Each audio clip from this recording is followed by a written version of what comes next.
शिंगरोबा धनगराला इंग्रज बोले बोल शिंगरोबा काय हवे आम्हाला काय कमी आहे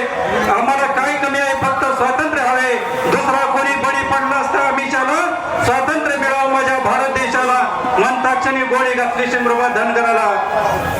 आज ही शिंगरोबा धनगराचं नाव घेता ऊर भरवणे तो एकेकाचा वाघ होता कोटी कोटी प्रणाम त्या शिंगरोबा सारख्या वाघाला स्वातंत्र्य मिळावं माझ्या भारत देशाला म्हणता क्षणी गोळी घातली शिंगरोबा धनगराला साधा सरळ मेंढपाळ खांद्यावर घोंगडा हातात काठी एका मेंढपाळानं बलिदान दिलं भारत देशासाठी वंदन माझं त्या भारत मातेच्या सुपुत्राला धाडसी वीराला स्वातंत्र्य मिळावं माझ्या भारत देशाला म्हणता क्षणी गोळी घातली शिंगरोबा धनगराला म्हणता क्षणी गोळी घातली शिंगरोबाला